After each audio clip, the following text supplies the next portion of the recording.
Oh, Glover Teixeira. Yuri Prochazka. I mean, come on, what an amazing job. This was the most incredible fight. Guys, you want to know why I say that? You want to know why this is my response? We don't know what the judges scored it. We don't have that yet, but we will. That could be out there already. It wasn't here 5 minutes ago when I said I'd talk to you guys. I think Glover had it in the bag. Not only do I think Glover was on his way to winning the fifth round, and he might not have been. By the way, that it was back and forth. I don't know this, but I think it. I'm quite sure Glover won the first two. I'm quite sure that he won either 3 or 4. And I think he was winning the fifth, which would be irrelevant to my argument anyway. I think he had 3. I think Glover was 30 seconds away from not only an incredible fight, that's the greatest light heavyweight fight I've ever seen. Any of you like to disagree? I've seen some good ones. Gustafsson versus Cormier was a great one. Gustafsson versus Jon Jones, part 1, the best until now. That is now the best light heavyweight fight that I've ever seen. And I'm bringing that to you because this is what a glorious moment. 42 years old, his first title defense, his first time ever on pay-per-view points, his first opportunity to be an absolute tonight. It was tonight. And he might have got it. But if he would have won, he would get that again. They're going to Brazil later in the year. How well do you think he'd do there? They're going to Madison Square Garden, which he's already campaigning to be on. I mean, just in all fairness, very interesting. Very interesting and life-changing moment, and I didn't see it. I must tell you that. I mean, I was watching, I got the TV on, I got one eye. I grabbed my phone to send my buddy Ryan a text, and it's over. And I saw the position, but I didn't see it head on. I saw the position. I never saw Glover tap. The text that I'm going to send to my friend Ryan, I delete it, and I say to Ryan, did he tap? I missed it. I had to go back and see it on the replay.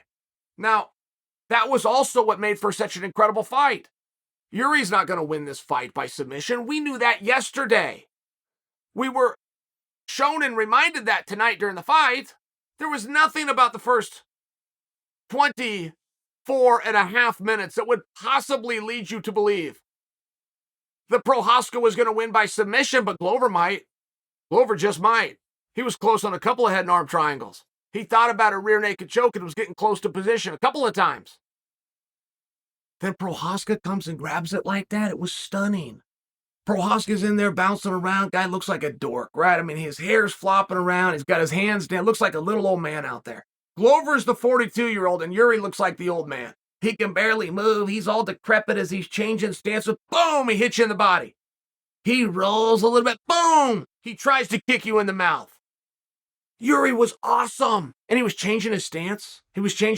By the way. I don't remember Yuri doing it that much. I think he got that from Jon Jones. You guys will remember. Yuri went out to Arizona under the tutelage of Henry Cejudo, but trained with Jon Jones. I think that was a takeaway that he had. And I realized Jon doesn't switch him that much, but I don't remember Yuri switching him at all. Tonight, he's throwing a shot. He's got a different leg for it. He's throwing an uppercut, and all of a sudden, he's orthodoxed again. Just little small things. Just different. Just a lot of confidence. Just a lot of power. Everything based around a setup, so he's a lot of fun to watch. I thought he was losing the fight, and I thought he was making mistakes doing it. Glover was down on 2 separate times where Yuri stood back and said, get up to your feet. Now, that takes a lot of courage. And I get in hindsight when we saw it, it was right. Yuri was hurting him on the feet. I get it. But the one thing that you won't find in this sport, unless you are absolutely diligent, you study it, and you search for it nonstop, is places to rest. You will not have that in MMA. I came over from wrestling. Wrestling was always said to be the absolute hardest sport on the face of the earth. And I believe that to be true until MMA came. Wrestling was 7 minutes, and it was everything you had. You felt like you were hit by a train when it was over. You would walk to the edge of the mat, and you would collapse in 7 minutes until you discover MMA. In wrestling, just by example, if you stall, maybe they take a point. There's where you get on a guy's arm, you grab his wrist, you snap his head down. You're catching breaths all the time, if you want to. You get into MMA, there's nowhere to hide. He's not trying to score points on you. He's trying to hurt you. And I only bring that to your attention because Yuri, he did fight like a young fighter tonight. He made a ton of mistakes tonight. That's a compliment. If you can be the best in the world doing things wrong, You could be the baddest dude on earth, but you still have potential to grow. Do you see where that's scary? Do you see where that's a problem? And Yuri was making mistakes as a guy who was not proficient in 5-round fights. He was. It all worked out for him. But I do think that he's going to grab some stuff from this. And I don't know that he's going to go on top of a guy. I think he always should. I think that that's a very wise thing to do. Take those breaths, especially when the guy's hurt. If you've got him hurt on the feet, you got to hurt him on the ground, right? I mean, you see the oxymoron in this. I want him up on his feet so I can knock him to the ground. He's on the ground. He's right there. Go get on top of him and keep him on the ground. That's the theory. Awesome fight. And I'm not giving him a hard time. I know it sounds like that. But that's where the excitement is if you're a Yuri fan. He did not fight a perfect fight. And turns out he's the best fighter in the world. It's very exciting. A lot of potential there. Now, what do you do? What do you do? If Glover Teixeira is not given an immediate rematch, Glover needs to have his eyes wide open and his ears open and get the memo. Because you could not tell him any clearer, we don't respect you and we don't want you. That's mean. But we all have a time. It's just the truth. And if the decision makers decide that that's now for Glover, real simple. You never have to tell him. Never have to call the manager, never need to sit down at lunch, have a real hard conversation. Just don't give him the immediate rematch. There will be no other way to explain that. Why would you put Jan Blachowicz in there? Why? You can answer the question. He's the number one contender, right? Well, he's not the number one contender now, so don't tell me that. If Glover was just the champion of the world and he loses the belt, he becomes the number one contender for his own damn championship. So don't tell me that. Why would you put him in there? Because you think it'd be a fun fight. That's the answer. You got the Polish power with the unorthodox of Yuri.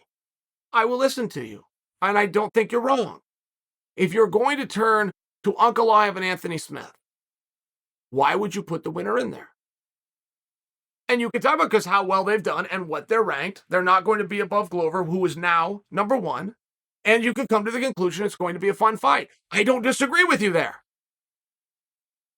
We know Glover versus Yuri is going to be a fun fight. He was 30 seconds away. He had shocked the world.